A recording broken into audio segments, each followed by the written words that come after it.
माँ हूँ, फांसी की सजा से भी बढ़ के सजा चाहती हूँ। मैं तो सोचती हूँ उसको जिंदा जलाया जाए।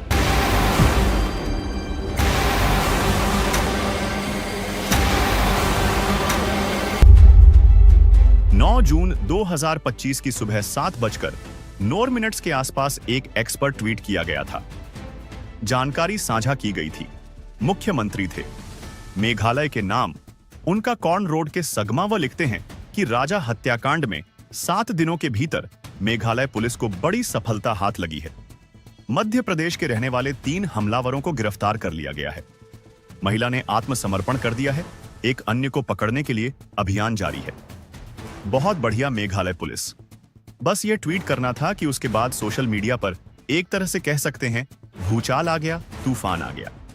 हर कोई बस इसी ट्वीट के बारे में बातचीत करना शुरू कर देता है, क्योंकि एक लड़की जिसको तलाश करने के लिए पुलिस तमाम कोशिशें कर रही थी, SDRF, NDRF, Meghalaya police local के लोग, पर्वतारोही तमाम और इंदौर की पुलिस तमाम लोग कोशिश कर रहे थे। आखिरकार जिस लड़की को तलाश कर रहे थे वो जिंदा थी, और जब जिंदा जिस हाल में मिलती है वही हाल अपने आप में कई तरह के सवाल खड़े कर रहा है। अब लोग सोशल मीडिया पर यह लिखने लगे हैं, सोनम ही बेवफा है। आज की इस कहानी के माध्यम से यह समझने की कोशिश करते हैं कि क्या वाकई सोनम बेवफा है कि नहीं है। नमस्कार साथियों, मैं दिलराज विश्वकर्मा। आज की जो सच्ची घटना मैं आपको सुनाने जा रहा हूं, यह सच्ची घटना आज की शुरू होती है उत्तर प्रदेश के जिला गाजीपुर का एक थाना है, नंदगंज थाना क्षेत्र की मैं बात कर रहा हूं। इसी क्षेत्र में एक ढाबा लगता है जिसका नाम है काशी चाय का जायका। काशी चाय के जायके पर 8 और 9 जून 2025 की रात लगभग 1 बजे के आसपास का वक्त रहा होगा। एक लड़की जिसके बाल बिखरे हुए थी, जिसने टी शर्ट पहनी हुई, जिसने नीचे जीन्स पहनी हुई थी, बड़ी बदहवास हालत में थी, परेशान सी थी, समझ नहीं पा रही थी कि आखिरकार करें तो क्या करें। ढाबे के सामने एक टिन शेड है। टन शेड के बराबर में जाकर खड़ी हो जाती है। तभी उसकी नजर एक छोटू पर पड़ती है, जो कि वहां इस चाय के दुकान पर काम करने वाला होता है। और वो चाय वाला जो लड़का होता है वो उस लड़की के पास जाता है और जाकर कहता है कि बहन जी, मैं आपकी क्या मदद कर सकता हूं? आपको कुछ हेल्प चाहिए? क्या बात है, क्या नहीं? वो लड़की थोड़ी घबराई हुई थी, सकुचाई हुई। उस छोटू ने जाकर, जो इस ढाबे का मालिक होता है, इसका नाम साहिल यादव होता है, उसके पास जाता है और जाकर कहता है कि भैया, एक लड़की है जो अकेली है, जिसने इस तरह के कपड़े पहने हुए हैं, बाल उसके बिखरे हुए हैं, बड़ी बदवास हालत में है, कुछ ना कुछ दिक्कत परेशानी है, आपको देखना चाहिए, आपको जाकर बात करनी चाहिए। छोटू ने जाके जैसे ही अपने मालिक ढाबे वाले से यह बात कही, ढाबे वाला साहिल यादव उस लड़की के पास पहुंचता है। उस लड़के से जाकर पूछता है कि आपको क्या मदद चाहिए? क्या आपको खाना खाना है या आपको कुछ और मदद चाहिए? तो आप हमें बता सकते हो। उस लड़की ने एक डिमांड की कि मुझे फोन चाहिए, मुझे बात करनी है, अपने घर वालों से बात करनी है, क्या आप मेरी मदद कर सकते हैं? जैसे ही साहिल यादव ने यह बात सुनी, थोड़ा सा घबराया, परेशान हुआ। उसने सोचा, फिर उसे अपने घर के परिवार की बहन बेटियों की याद आई। ये दिक्कत, परेशानी तो किसी के साथ भी हो सकती है, इसलिए अपने अंदर उसने हिम्मत जुटाई और हिम्मत जुटाते हुए अपना मोबाइल निकालता है और उस लड़की के हाथ में थमा देता है। वो लड़की क्या बता कर रही थी, क्या नहीं कर रही थी, उस ढाबे के मालिक ने यह जानने की बिल्कुल कोशिश नहीं की, ना ही छोटू ने जानने की कोशिश की, और वो जाकर थोड़ा दूर खड़े हो जाते हैं। लड़की जब फोन पर बातचीत कर रही थी तो लगातार रोए चले जा रही थी, रोते रोते कुछ कहने की कोशिश कर रही थी। सामने फोन पर कौन है उसको पता नहीं, लेकिन यह कहा जाता है कि वो परिवार के लोगों से बातचीत कर रही थी, और जब बात खत्म हो जाती है, पूरी हो जाती है, तब भी उसका रोना बंद नहीं होता। एक तरफ छोटू, एक तरफ उस ढाबे का मालिक, इसी बीच में एक और महिला होती है जो यहां पर अपने परिवार, अपनी फैमिली के साथ आई हुई थी। उस महिला की नजर इस रोती हुई लड़की पे पड़ जाती है। तभी वह लड़की से बातचीत करने की कोशिश कर रही थी, उसको ढांढस बताती है, शांत कराती है कि बेटा शांत हो जाओ, क्या दिक्कत है, क्या परेशानी है, आप हमसे बताओ, हम आपकी मदद कर सकते हैं। लेकिन सोनम, जो लड़की जिसका नाम सोनम रघुवंशी होता है, वो सिर्फ रोए चली जा रही थी।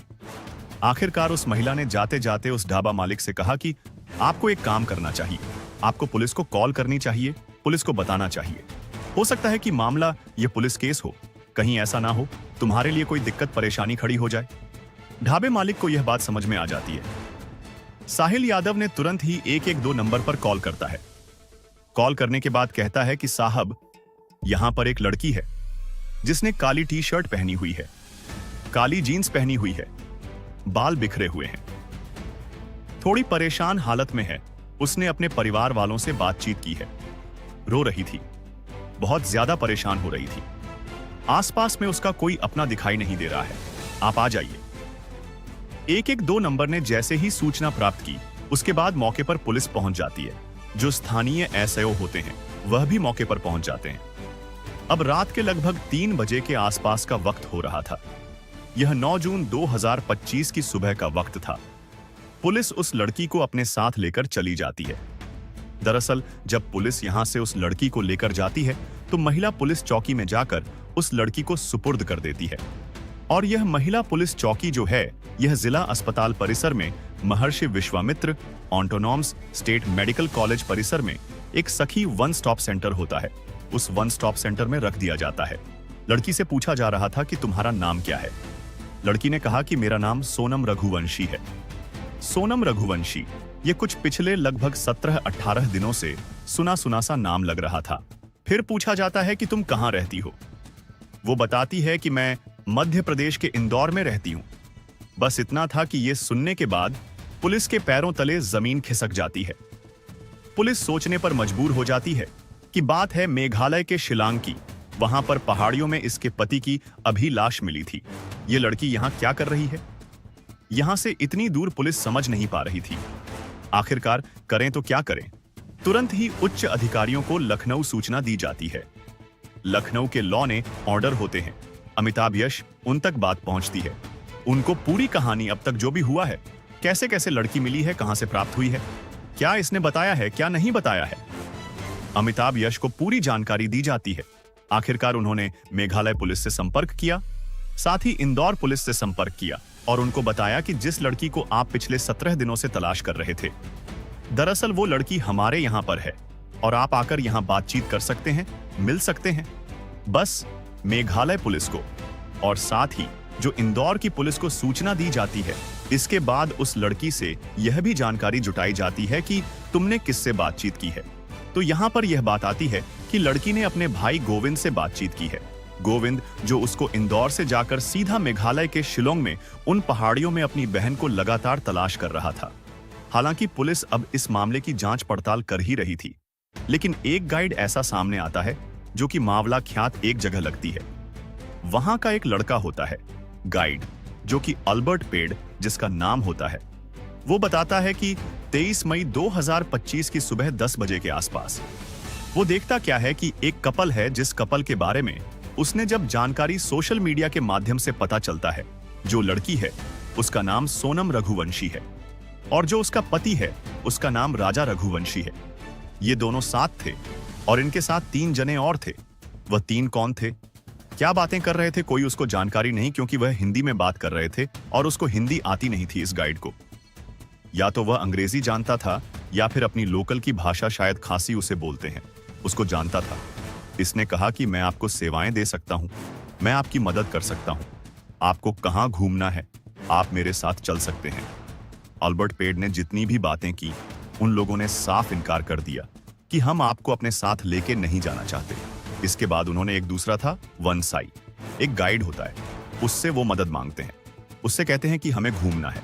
पहले वाले को रिजेक्ट कर देते हैं, दूसरे वाले गाइड को अपने साथ लेके चले जाते हैं, लेकिन जब यह स्थिति हो जाती है तो अचानक से गायब हो जाते हैं।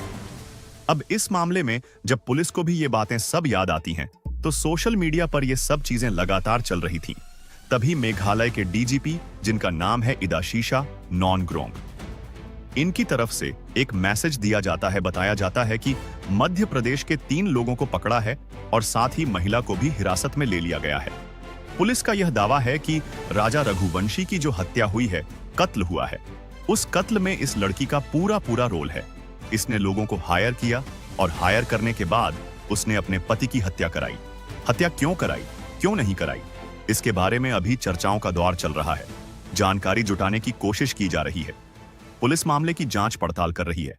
लेकिन सोनम, रघुवंशी और राजा रघुवंशी जो होते हैं, ये दोनों एक दूसरे को जानते थे, पहचानते थे। परिवार वालों की सहमति के बाद 11 मई 2025 को आखिरकार इन दोनों की शादी हो जाती है। लड़की यह फैसला लेती है कि हम हनीमून मनाने के लिए कहीं दूर चलते हैं। इसके लिए पहले कश्मीर का प्लान था, लेकिन कश्मीर में आतंकवादी घटना जैसे हो जाती है, वहां से यह प्रोग्राम कैंसिल हो जाता है। इसके बाद यह तय करते हैं कि क्यों ना मां कामाख्या देवी के दर्शन कर लिए जाएंगे। इसके लिए गुवाहाटी जाना पड़ेगा और गुवाहाटी से सीधा शिलोंग की तरफ चले जाएंगे। शिलंग की जो घाटियां हैं, वहां की जो वादियां हैं, वहां देखेंगे और हनीमून का लुत्फ लिया जाएगा। कुछ ऐसी प्लानिंग थी। 20 मई 2025 से 29 मई 2025 तक का ये टूर था और ये आराम से घूम रहे थे, पल पल की जानकारी दे रहे थे। 23 मई 2025 की सुबह लगभग दोपहर लगभग 1:45 पर सास का फोन पहुंचता है। सास यानी कि सोनम, रघुवंश की सास उमा देवी का फोन पहुंचता है। वह बताती है, बेटा कहां हो, कैसे हो, तुम्हारा व्रत है कि नहीं है। यह सब जानकारी जुटाई जा रही थी और यह फोन करके कहती है कि मैं अभी आपसे बाद में बात करूंगी, क्योंकि यहां नेटवर्क का इशू है, थोड़ी दिक्कत है, आपसे बाद में बात होगी सास को। यह कहकर वो फोन बंद कर देती है। इसके बाद में उनका ऐसा संपर्क टूटता है कि इनसे बातचीत हो नहीं पाती है। घर वाले परेशान हो जाते हैं। 24 मई तक भी इंतजार किया जाता है। आखिरकार 25 मई को इमरजेंसी लैंडिंग ये करते हैं। दूल्हा यानी कि राजा रघुवंशी का भाई और जो लड़की होती है उसका भाई, ये इमरजेंसी वहां जाते हैं और जाने के बाद अपनी बहन को तलाश कर रहे। जब लोकल की पुलिस मदद नहीं करती है, तब यूएस की मदद ली जाती है और मदद लेने के बाद लगातार कोशिश करते करते आखिरकार 11 दिन बीत जाते हैं। मेघालय के एक जिला है पूर्वी खासी हिल्स, वहां का एक थाना है सोहरा थाना क्षेत्र का इलाका लगता है बॉयज डोंग, और यहां लगभग 1000 फुट की जो गहराई थी उस खाई की, उस जगह की, वहां पर एक लाश मिलती है और लाश के जो मिलती है उसके सीधे वाले हाथ पर राजा लिखा हुआ था। उससे पहचान कर ली जाती है कि जिस राजा रघुवंशी की तलाश कर रहे हैं, दरअसल वह मर चुका है, उसे मार दिया गया है। उसी के पास में एक दराती मिलती है जिससे क्या नारियल काटे जाते हैं। उससे शायद इसकी हत्या की गई है और मार के इसको गहरी खाई में डाल दिया गया है। और इस बात का अंदाजा इस बात से भी लगाया जा रहा था कि जहां पर लाश थी वहां पर उसे जाने में शायद वक्त लगेगा, क्योंकि एक दीवार थी 5 फुट से ज्यादा की ऊंची। उस दीवार को फांद पाना इतना आसान नहीं था, लेकिन वहां लाश कैसे पहुंच गई? आखिरकार यह भी एक सवाल था जिसकी हड्डियां टूटी हुई निकली, उसमें शरीर पर चोट के निशान निकले। अब सोनम की तलाश थी। सोनम को तलाश करने के लिए वहां की एसडीआरएफ, एनडीआरएफ, लोकल पुलिस और पर्वतारोही तमाम टीमें काम कर रही थीं। एसटीएफ का गठन कर दिया जाता है। परिवार के लोग मांग कर रहे थे कि सीबीआई की मांग होनी चाहिए। मुख्यमंत्री से लेकर मेघालय के मुख्यमंत्री मंत्री हो या फिर देश के गृह मंत्री हो, प्रधानमंत्री को पत्र लिखा जाता है। पूरे देश भर में इस घटना को लेकर हड़कंप मचा हुआ था, लेकिन यह हड़कंप उस वक्त लोगों को सोचने पर मजबूर कर देता है जब यह लड़की गाजीपुर के एक ढाबे पर बदहवास हालत में मिलती है। फिलहाल पुलिस ने उसको अपनी हिरासत में लिया है, उससे पूछताछ चल रही है। बस लोगों का जिस तरह से यह कहना है कि सोनम ही बेवफा है, क्या वही बेवफा है? लेकिन घर वाले, परिवार वाले अभी मानने को तैयार नहीं है। यदि परिवार वालों की बात झूठी निकली तो हो सकता है कि परिवार वालों का भी इसमें इन्वॉल्वमेंट सामने आ जाए। यह तो खैर पुलिस के बाद की जांच के बाद ही स्पष्ट हो सकेगा। लेकिन जिस तरह से, जिस हालत में सोनम का मिलना है, वह वाकई अपने आप में कई तरह के सवाल खड़े कर रहा है। दोस्तों, आप सब लोग अपना ख्याल रखें, सुरक्षित रहें। जय हिंद, जय भारत।